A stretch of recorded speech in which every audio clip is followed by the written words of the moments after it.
First up, first round, nigga. Yeah, let's get into this shit. Tell you what we're gonna do today more than anything else. We're gonna do this. Nice guy must die. Nice guy must die. Nice guy must die.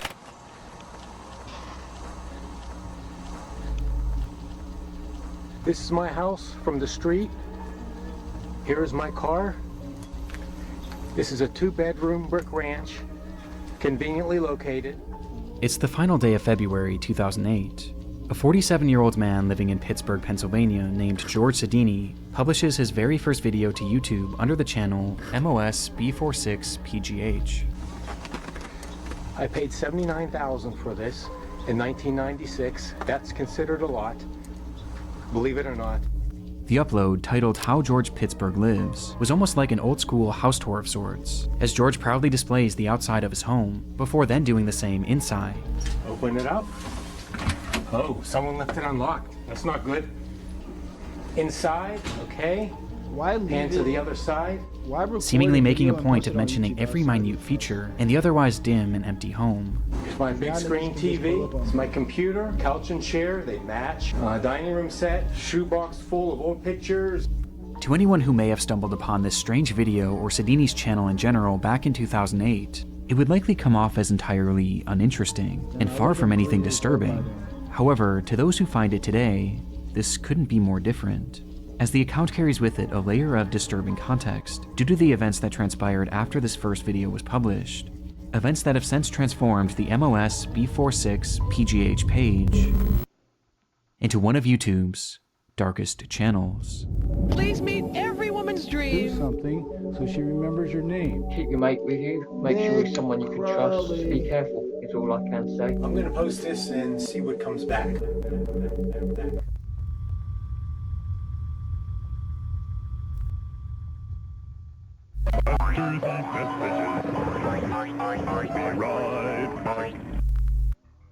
I'm sure most of you guys have heard about the TikTok ban at this point, and honestly there's something about it that's been bothering me. You or I could do a simple Google search and in a matter of seconds find countless different data broker websites where you can buy pretty much legal, act in web, get banned at our use or my behalf, though active at or to see if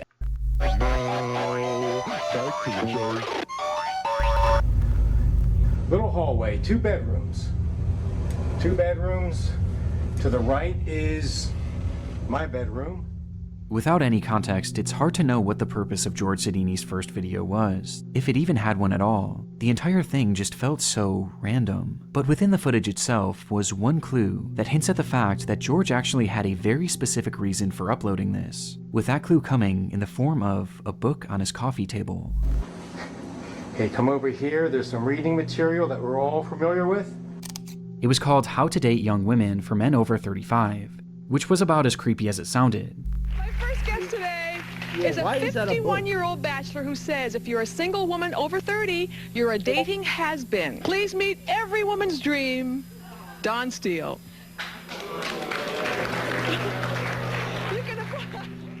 Its author, Don Steele, had made a living as a dating counselor and life coach, creating various books and programs that were geared towards socially awkward men, exploiting them with the promise that someday they'll be able to get the younger girl of their dreams, even after they reached middle adulthood, and all that they had to do was pay for his course, pay for the book, and dedicate themselves to becoming more desirable. And George Hndsonn was the perfect target. Despite having a successful career as a systems analyst at a law firm, he struggled to maintain any relationships with the women that he met. It had been well over a decade since he last had a girlfriend, and despite desperately wanting one, George just seemed to lack the ability to connect with women on any level, even as just friends. And as his isolation began to grow, so too did his obsession with finding a girlfriend. George had nearly given up these pursuits too, until he was introduced to Don Steele's course, viewing the program as his last real shot at human connection, obsessively reading the book to the point that he was supposedly able to recite passages by memory alone. On top of this, he would also attend many of this supposed guru's in-person seminars, with some of his visits even being captured on camera and later posted onto Don Steele's YouTube channel. It used to be down here. It was called a codpiece, and it's gradually over the years moved up here. So it's read like an erect you-know-what. And it was in these courses where George was subjected to all sorts of bizarre and unsettling ideology. Turn around here, look at me, and I'm going to tell you what we're going to do today more than anything else we're gonna do this. Nice guy must die. But despite agreeing with this man wholeheartedly and following all of his work, George was still making very little progress, which was evident by the footage of him attending these seminars, as he appears incredibly nervous and kept mainly to himself. And so, recognizing that George had much to improve on, he was given an assignment by one of his instructors. He was told to film a video of his house, so that the instructors and everyone else in the class could see if he was really making himself and his environment desirable enough to any woman who might come over. Okay, couch and chair, they match. The woman will really be impressed. Knowing this, the footage feels so much lonelier, as it was almost like he was trying to sell his way of living as being good enough for a partner that he was really no closer to finding. There's something so depressing about it. Yeah, And this wasn't his only video. Why don't you own an apartment building? I'm serious right now. Let me show you a path that could change your... It is easy for me to hide from my emotions for one more day. Take a long drive in the car, listen to some music, daydream, or just do some mundane task around the house that really doesn't need to be done, that's not too important. And there you go, one more day, and one more day turns into one more year. Months later, on June 23rd, 2008, George would return with an upload he had filmed inside of his basement, and in it we get more insight on just how severe his isolation had become, though he still held on to a sliver of optimism thanks to Don Steele's course. Now, RDS says that I have approximately maybe 15 more years to be successful at this, and when I heard that, I wanted to continue immediately to start moving on this. I didn't realize I had that much time. So what my objective is to be real and to learn to be emotional and to be able to emotionally connect with people. Before he eventually reverts back to talking about his uncanny desire to find a younger woman. Because when I'm 10 to 20 years older than she is, she has to feel good about this thing. Ending the video with hints of an uncertain future. I'm going to post this and see what comes back. He would never upload again. And soon after, it appears George gave up trying, essentially accepting his life of loneliness. But while this would be the last video made to his channel, he wouldn't leave the internet entirely. Soon after this final video was posted, a website was launched called sccials.com, which served as a place for George to blog about his emotions. And while something like this could have been beneficial for him, this website would instead only serve to capture his descent into madness. An immediate red flag was raised by the very first text you see on the website, as George wrote, "Why do this? To young girls? Just read below. I kept a running log that includes my thoughts Chad, and actions." is this website still on? After this final video was posted, a website was launched called Let's see if this shit is still a thing. Oh, I'm actually slow.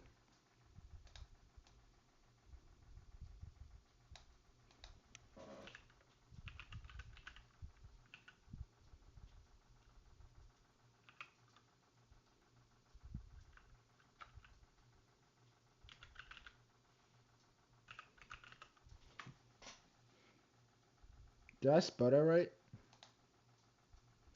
Yeah, I did. Why I spelled George wrong?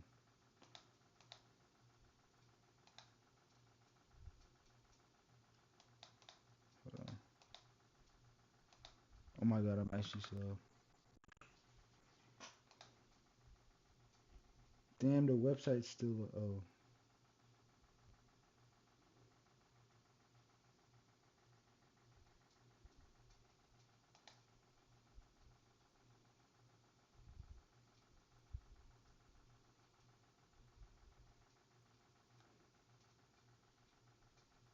Dang, they changed the whole website.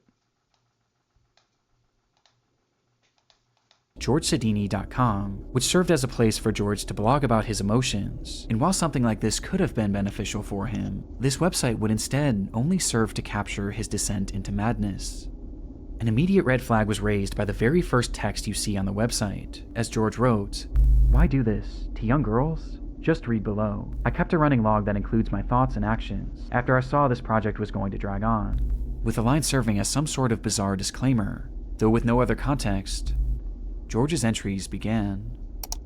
December 22nd, 2008. Time is moving along. Plan to have this done already. I will just keep a running log here as time passes. Many of the young girls here look so beautiful as to not be human. Very edible. After joining this gym, started lifting weights and like it. This early post encapsulates what this blog would be focused on. The young women he would see throughout the day, his time at the gym, and his plan.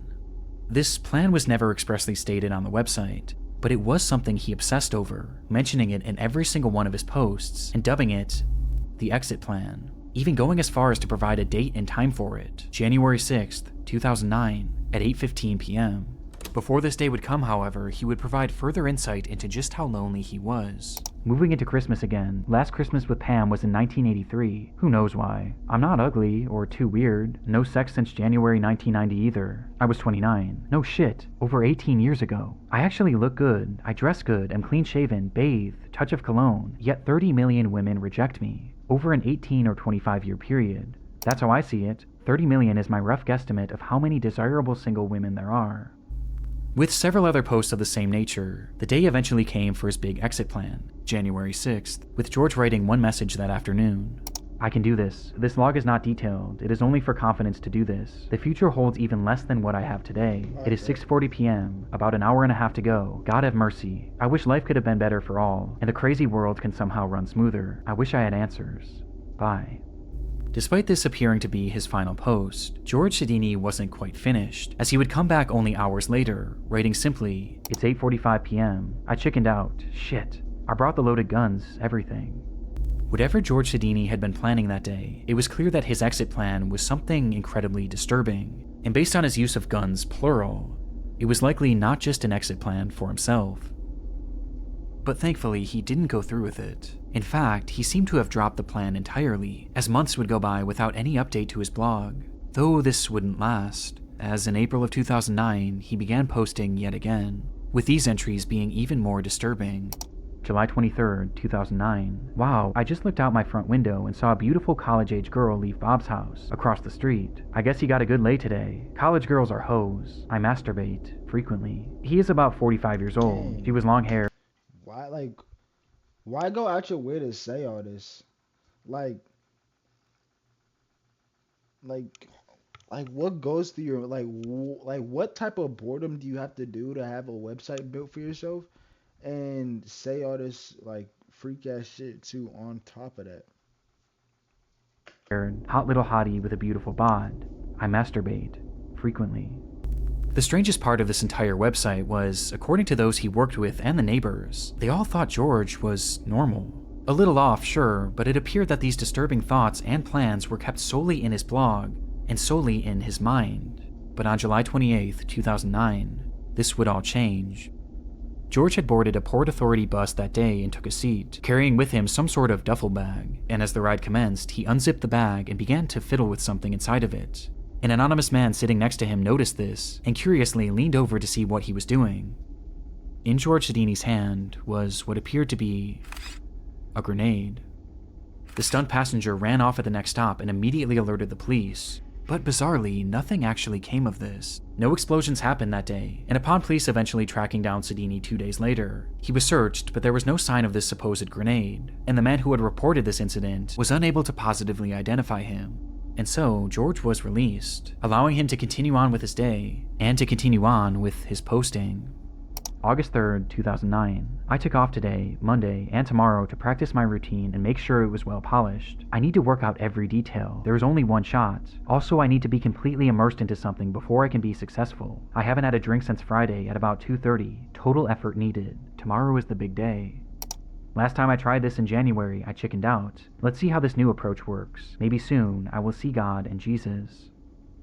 This was the final update made to GeorgeHndsonnn.com, and unlike his previous attempt at carrying out this exit plan, this time, he didn't back out. On August 4th, 2009, George Hndsonnn would enter an LA Fitness in Bridgeville, Pennsylvania, and walk directly into a woman's aerobics class, with a duffel bag in his hand. He then dropped his bag on the floor with a loud bang, before he closed the door and shut off all the lights. In a moment of darkness and confusion, one witness recalled that she felt the presence of someone who didn't belong there. Before total panic would ensue, everyone was just screaming so loud. At first, I didn't even think shots were being fired. It was so surreal. At that moment, George Hndsonnn had brandished 2 guns from his bag and opened fire on the group of 30, all of whom were women, which was entirely the point. Damn, so this nigga shoots. Oh my god. So this nigga George Hndsonnn shoots at women because he can't get women. That's basically the moral of this fucking story. Because this nigga is like dead lonely, this nigga can't.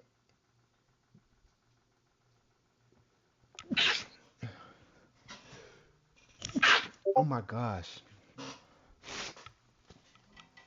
So the moral of the story is, because this nigga George couldn't get a female, this nigga decided to go into an aerobics class and kill a group of females because he couldn't get nothing.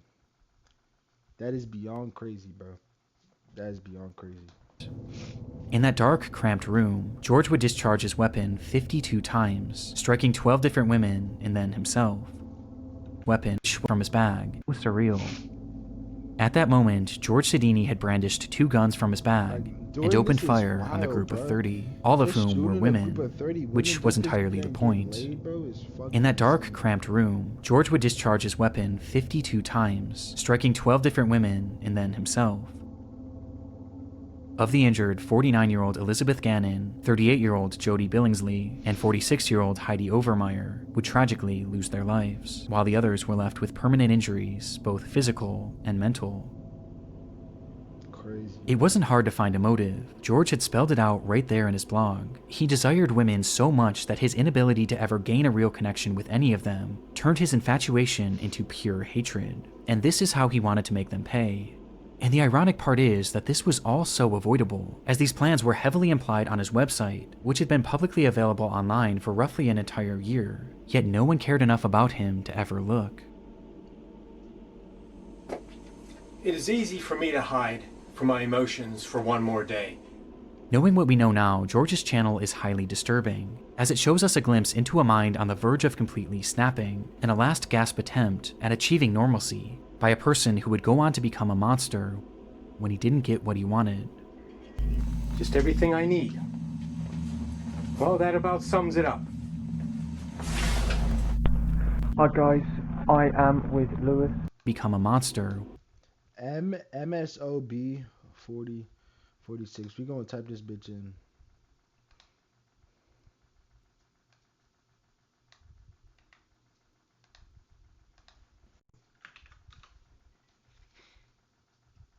Dude, this dude's videos are still up. Chat.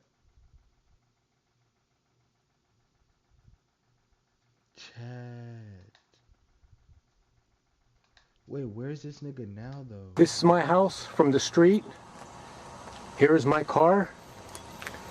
This is a 2-bedroom brick ranch, conveniently located.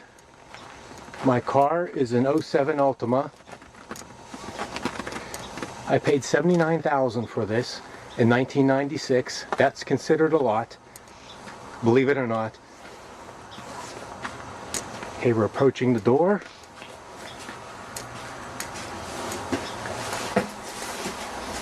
Yo, go into this dude's Open it house up. without these dudes on Oh, the someone top. left it unlocked. That's not good.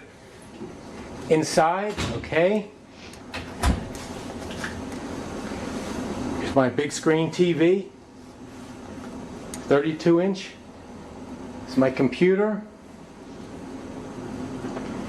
Let me pan out a little bit. Computer is connected to the stereo, which I listen to my MP3s and everything else. Pan to the other side. Speakers on each side are large. They double as end tables. Okay, couch and chair, they match. The woman will really be impressed. Okay, come over here. There's some reading material that we're all familiar with. Come out here through the dining room. I just bought this. Dining room set. Rug, okay. Little hallway, 2 bedrooms. 2 bedrooms. To the right is my bedroom. Extra computer here, they're networked. I'll show you the Cat 5 connections downstairs. Okay, looks pretty clean. I'm sure she'll be impressed. Now this back bedroom I use just for storage. There's a lot of junk here. And as we could see, bottles of cologne and spare change and shoebox full of old pictures and photographs and stuff. And come over here and there's CDs and all kinds of electronic gear I bought since joining the list, tapes and so on. Let me pan out a little bit. Could take a quick walk through back here, through the living room, the hallway. Here's the kitchen. Stove and counter and everything I need. Just cleaned it up. All the cupboard space I need. Okay, I like here, you just come out here, there's a room with a view. My backyard and everything. Okay, let's go down the cellar. I fixed it up, it was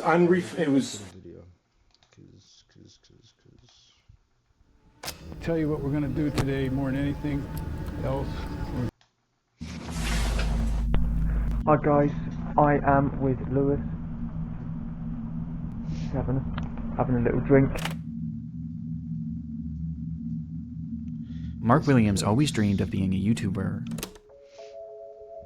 He had grown up watching parkour content on the site, becoming attached to both its many talented creators and the hobby itself, eventually becoming so inspired by it that he launched his own channel in 2019, at the age of just 15, with Mark hoping that someday this channel would make that dream of his come true.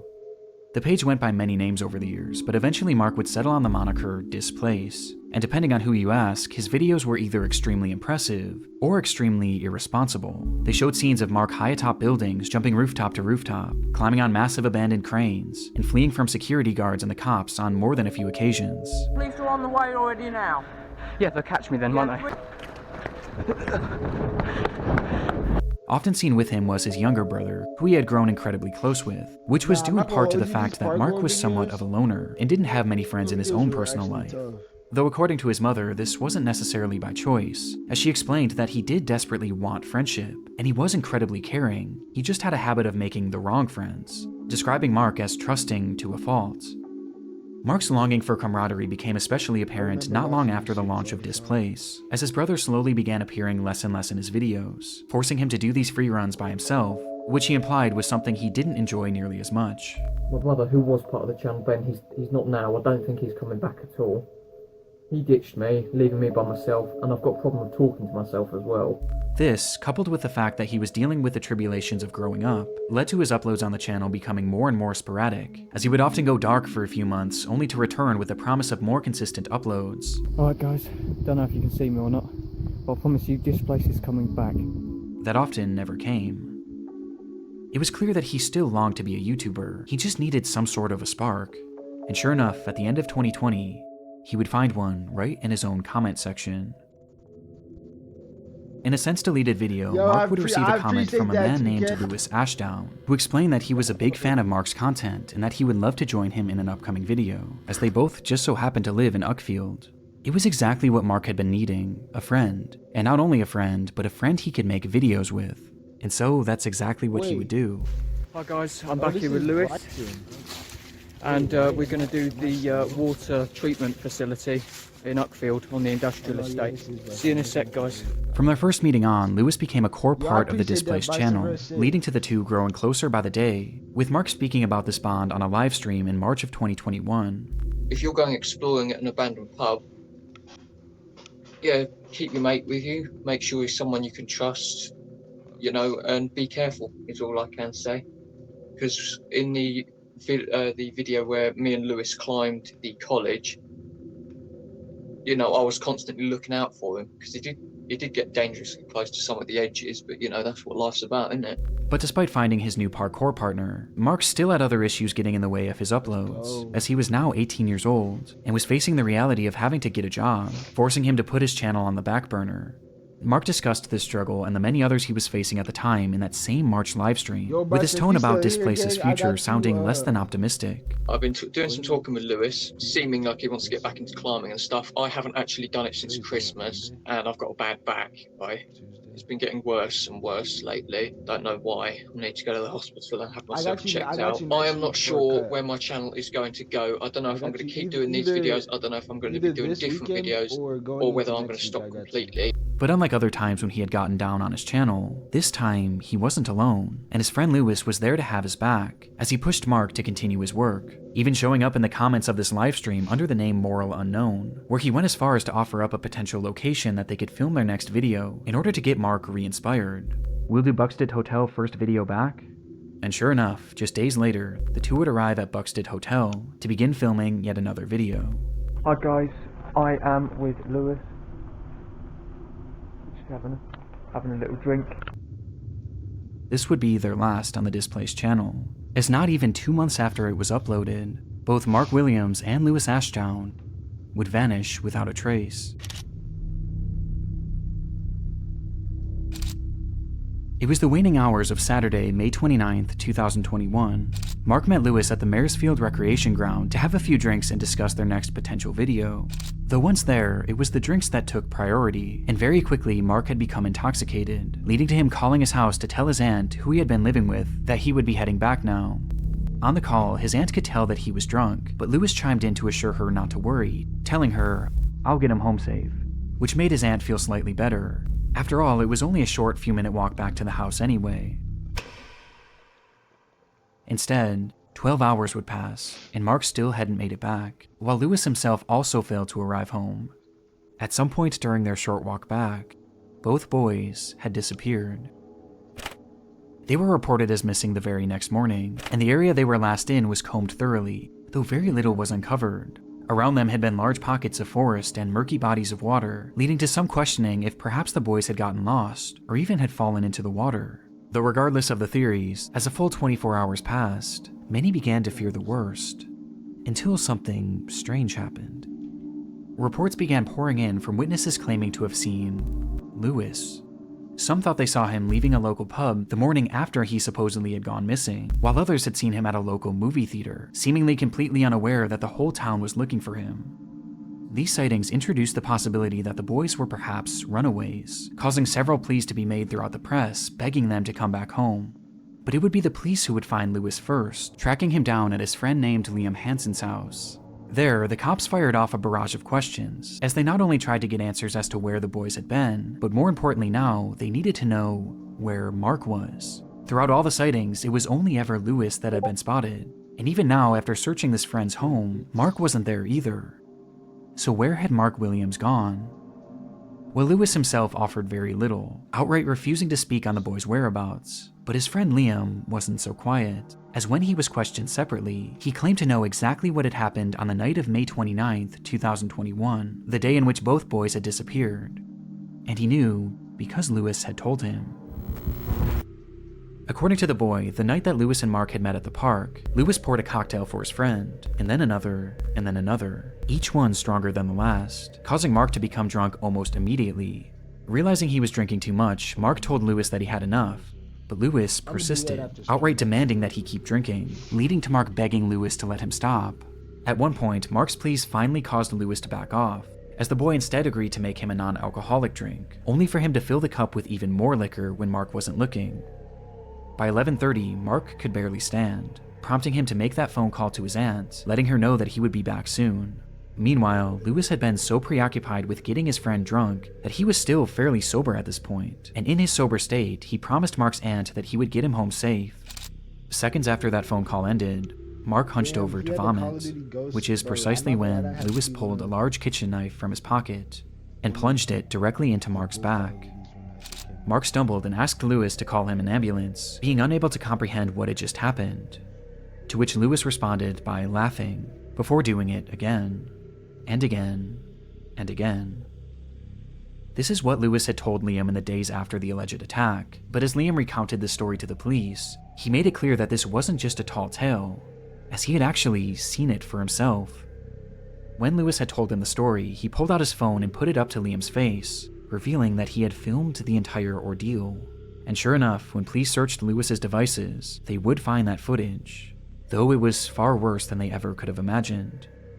On Lewis Ashdown's cell phone were 7 total videos depicting the attack, with the footage spanning nearly an hour in total, during which Mark had been stabbed 107 times, on top of having a number of other sadistic things done to him. And all the while, it was said that Lewis was giggling manically.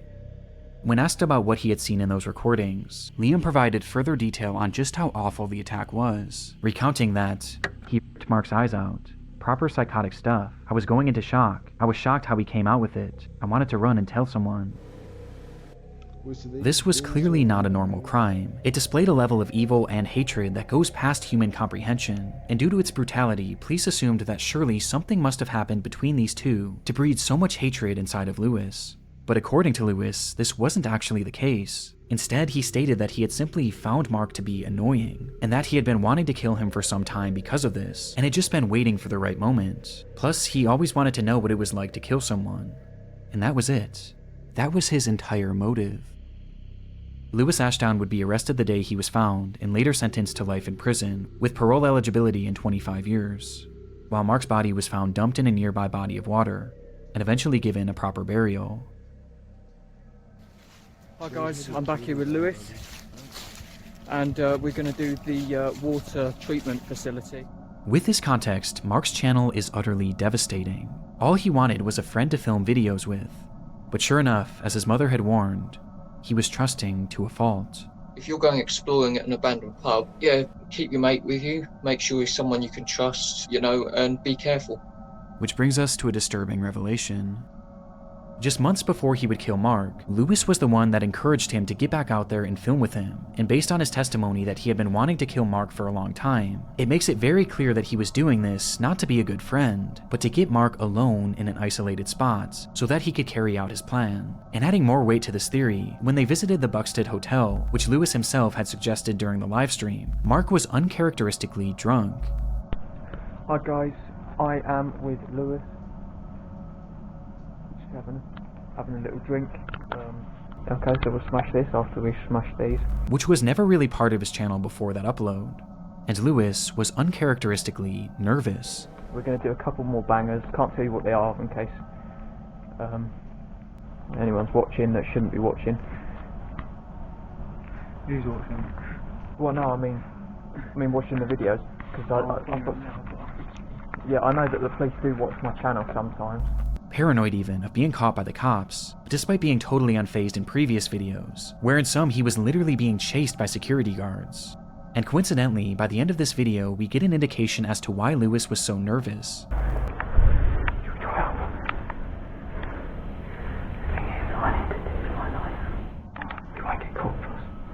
Because he had been carrying a knife.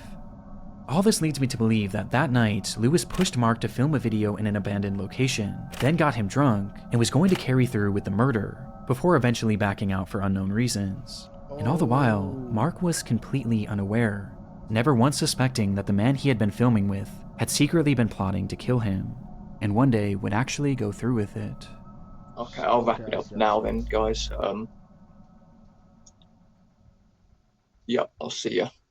I'm going to try and stay on this side and go across. Well, this should be quite amusing. Enjoy!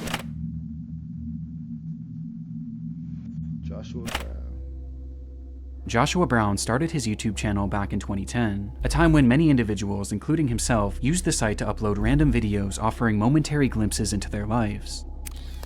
Joshua was in his mid-30s at the time and had recently finished serving in the Navy, before eventually settling down in Canton, Ohio, where he focused on his many passions. He loved driving, he loved technology, and he loved a little bit of danger. And soon, he became infatuated with a product that was essentially the sum of all three.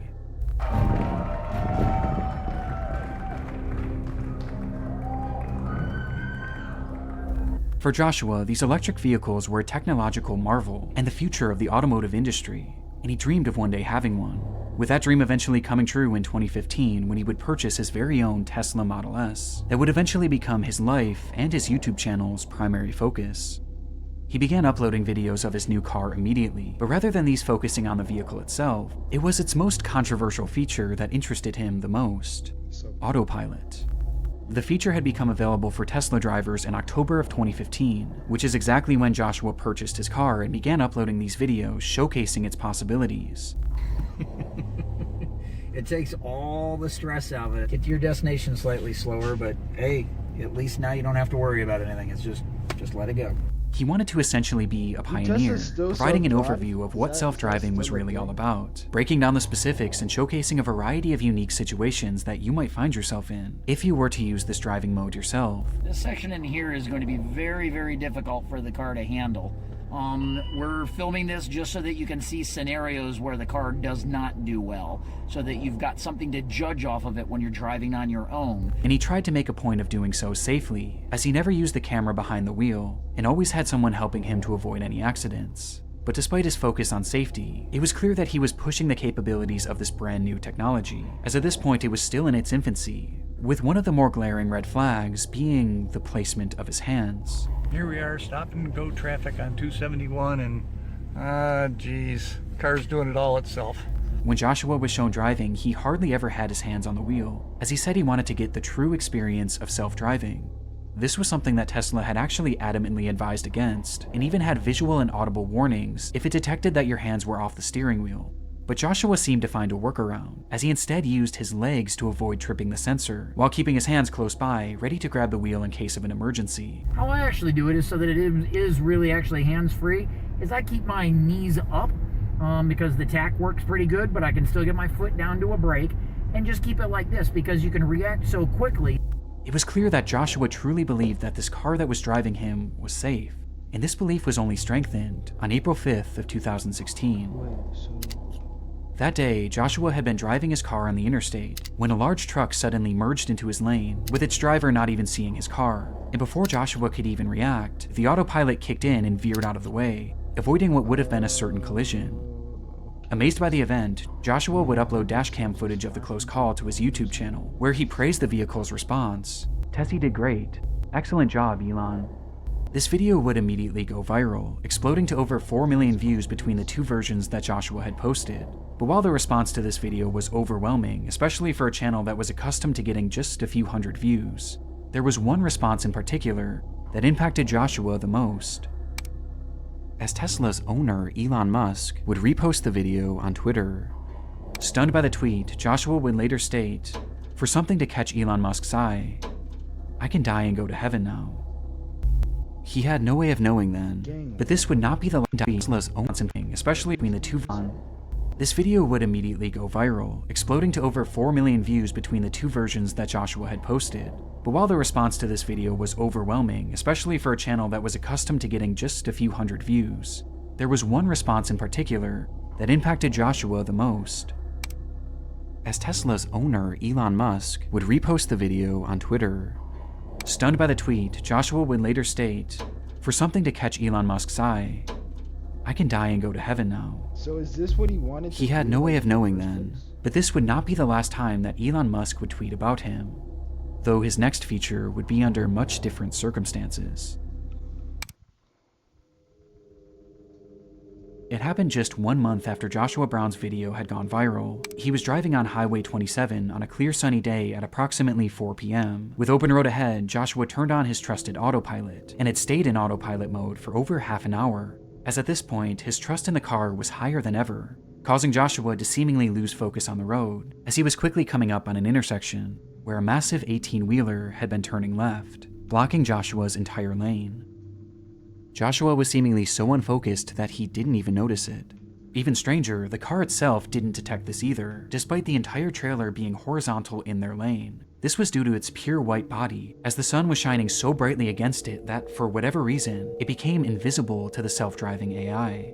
And with neither Joshua nor the car registering the danger that they were in, the vehicle would strike the trailer, going 74 miles per hour.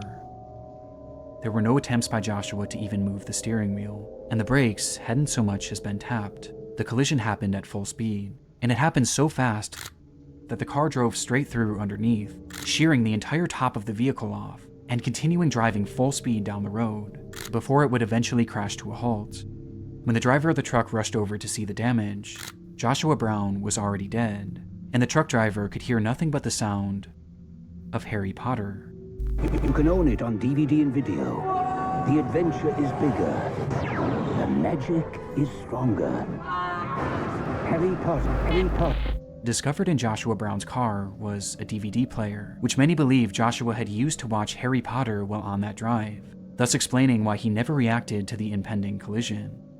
Now, this is something that has been disputed by his family, and ultimately it doesn't seem to have been fully proven or disproven. But in the end, the fault of the accident was placed mainly on the driver of the truck, who had made that left turn, and Joshua Brown, who had failed to pay attention to the road, as it was revealed that during his 37-minute drive, he only had his hands on the wheel for just 25 total seconds. Joshua Brown always wanted to be part of the innovation of Tesla's autopilot, and in doing so, he wrote himself into the history books as being the first person to ever perish in a self-driving accident. And while this is no doubt a tragedy, his death has led to numerous safety improvements and a better understanding of the self-driving technology that he had given his life to study. Damn, that's actually crazy. I just wanted to hop on here at the end and give a quick shout out to my friend's new podcast called Redacted: Declassified Mysteries with Luke LaManna. A lot of you probably already know who Luke is, but he's the one behind the Wartime Stories channel. He's a good friend of mine, so honestly I might be a little